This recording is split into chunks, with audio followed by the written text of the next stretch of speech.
10 सूत्र की हमेशा और एकमात्र कोशिश रहती है कि वो लोगों को जागरूक करे, सिस्टम में बैठे अफसरों को सतर्क करे, सिस्टम की छोटी बड़ी हर खामी को जनता तक पहुंचाए। इसीलिए 10 सूत्र हमेशा खरी खरी बात कहता है और करता है, बिना कोई लाग लपेट के, क्योंकि आम आदमी की तकलीफें ही हमारे केंद्र में होती हैं।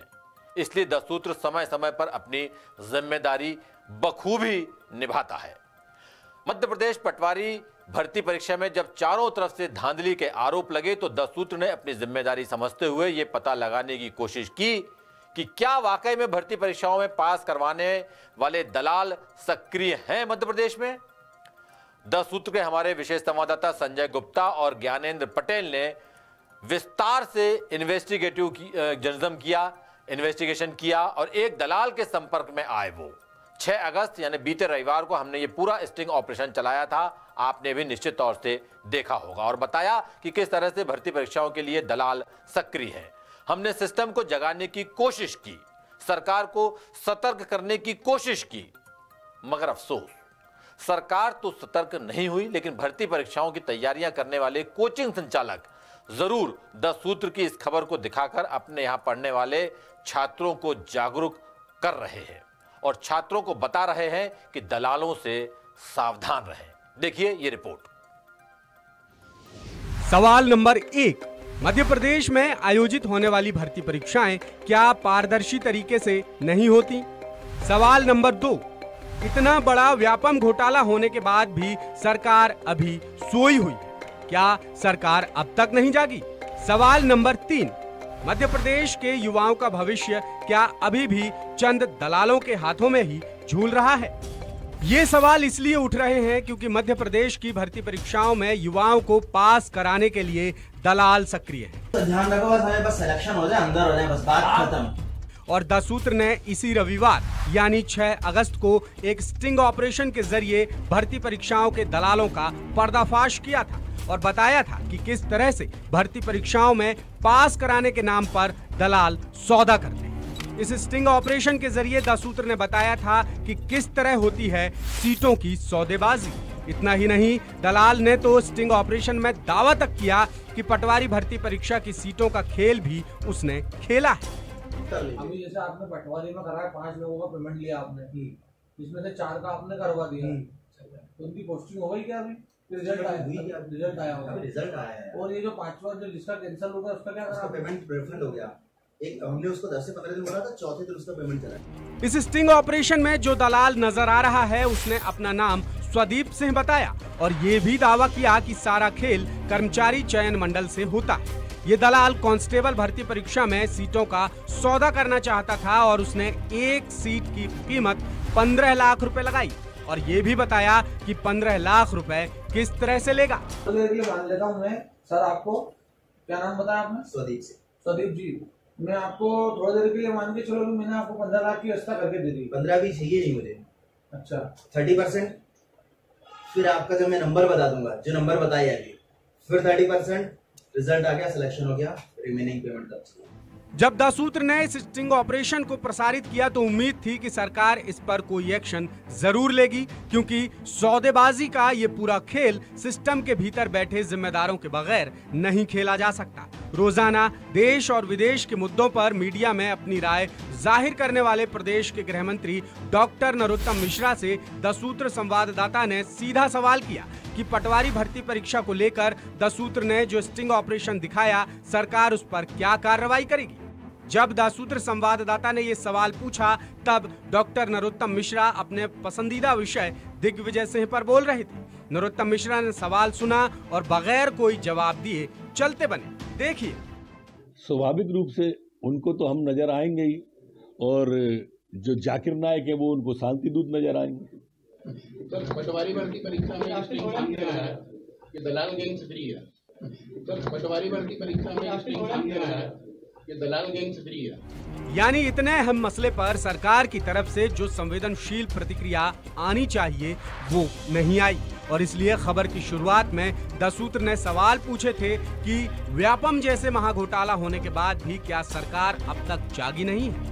बहरहाल सरकार ने तो इस मसले पर कुछ कहना मुनासिब नहीं समझा या फिर सरकार को नहीं लगता कि इस पर कोई कार्रवाई होनी चाहिए। लेकिन भर्ती परीक्षाओं की तैयारियां कराने वाले कोचिंग संचालकों ने जरूर अपने यहाँ पढ़ने वाले छात्रों को इस वीडियो के जरिए जागरूक किया है।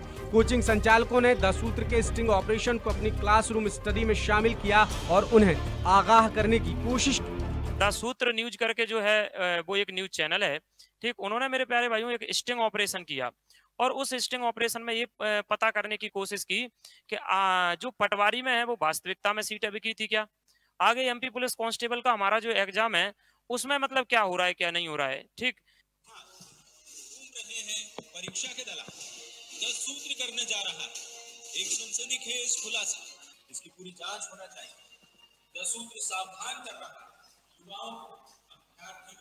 मैंने आपको सारी वीडियो दिखा दी, यानी ये दलाल खुद कह रहा है कि हाँ हमने पटवारी में सीटें बेची हैं और पुलिस की भी काफी सीटें जो है वो बेच दी हैं। ठीक, और दलाल से ये पूछा गया जब 10 सूत्र की टीम के द्वारा कि मतलब सरकार जो है ना वो सरकार इसमें मतलब कुछ करेगी नहीं क्या, तो उसके द्वारा क्या बोला गया कि सरकार खुद कर्ज में डूबी है और चुनाव का टाइम है और सरकार को खुद पैसे की जरूरत है, आप देख रहे होंगे।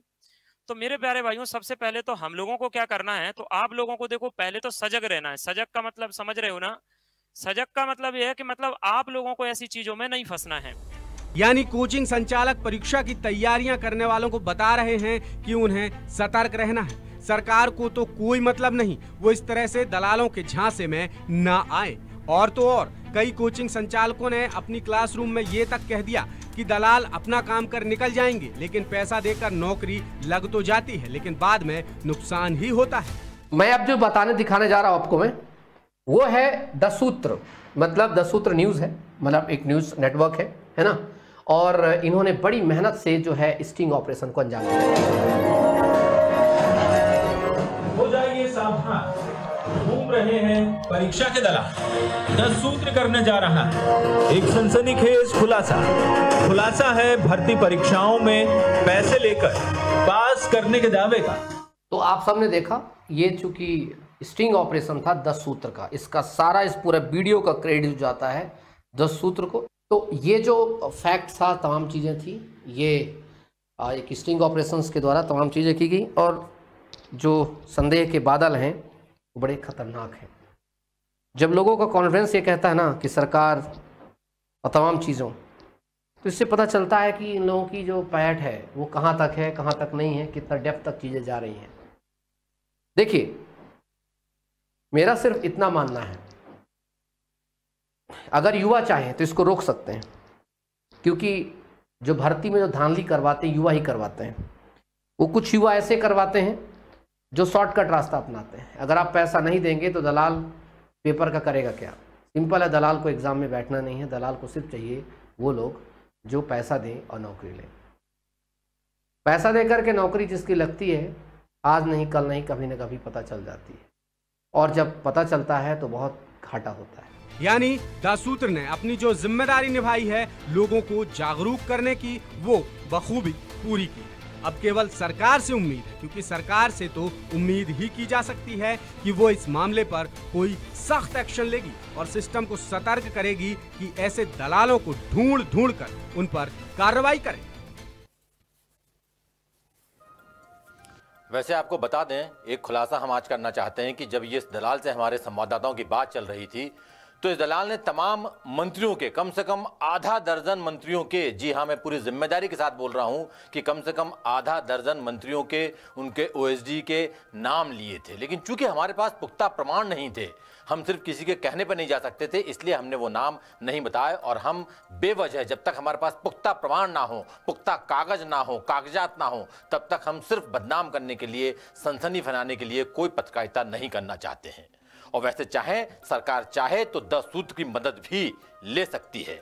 ऐसे दलालों को बेनकाब करने के लिए 10 सूत्र सरकार की मदद करने के लिए तैयार है। कम से कम ऐसे दलालों को बेनकाब करके एक पारदर्शी व्यवस्था बनाई जाए, जिससे मध्य प्रदेश के युवाओं का सरकार की भर्ती परीक्षाओं की प्रक्रिया पर भरोसा कायम रहे। क्योंकि व्यापम महाघोटाले ने जिस तरीके से मध्य प्रदेश की पूरी दुनिया में छींचा लेदर की है, उससे तो कम से कम एक सख्त सबक लिया ही जा सकता है।